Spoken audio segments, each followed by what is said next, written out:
আসসালামু আলাইকুম। কি অবস্থা সবার? আশা করি সকলে ভালো আছেন। কথায় আছে, যায় দিন ভালো আসে দিন খারাপ।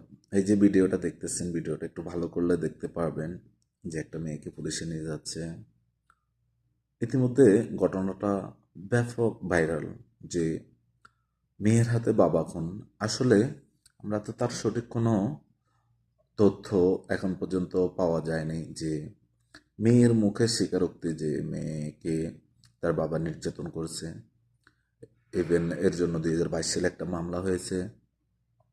সেই মামলার পরিপ্রেক্ষিতে তার বাবা অনেকদিন জেলে ছিল। জেল থেকে আসার পর আবার কিভাবে তারা বাবা মেয়ে একসাথে থাকে, দেন আবার বাবাকে ঘুমের ওষুধ খাইয়ে অচেতন করে তারপর বাবাকে সে নৃশংসভাবে হত্যা করে। আসলে বাস্তবিকতা কোথায় গিয়ে ঠেকেছে দেখেন, কারো কাছে কেউ নিরাপদ না। বাবা মায়ের কাছে যেমনি ছেলে মেয়ে নিরাপদ না, তেমনি ছেলে মেয়ের কাছেও বাবা মারা নিরাপদ নয়।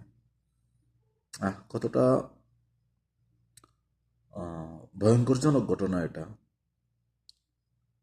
বাবাও কেমন বাবা, মেয়েও কেমন বাবা। এজন্য একজনের জন্য 10 জনকে খারাপ বলে, এটাই হচ্ছে নিয়ম। এখন অনেকে হয়তো মেয়েকে বাবা দিচ্ছে যে ঠিক আছে, ঠিক করছে, রাইট, এরকমটা হওয়া উচিত ছিল।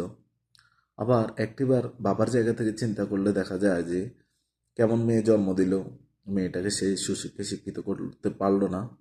মূলত বাবা আসলে বাবা তার মেয়েকে রেপ করছে কিনা বা এগুলার এখনো কোনো তথ্য প্রমাণাদি যদিও বা সামনে আসে নাই, কিন্তু পুলিশের জবানবন্দি কখনো যায় না। আমাদের দেশে তো সবকিছু সম্ভব। এখন আসলে এটা কতটুকু সত্য সেটা যখন সবার সামনে বেরিয়ে আসবে তখন বোঝা যাবে আসলে যে মেয়েটা যে কাজটা করছে এটা ঠিক করছে না বেঠিক করছে। খুবই ভয়াবহ পরিস্থিতিতে যাচ্ছে বাংলাদেশ।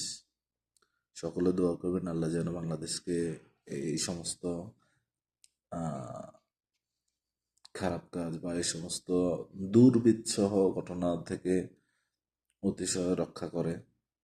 দিন দিন বাংলাদেশ জেরুজালেমের মতো হয়ে যাচ্ছে।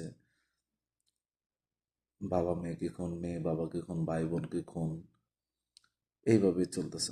আল্লাহ তুমি বাংলাদেশের উপর রহম করো। আসসালামু আলাইকুম।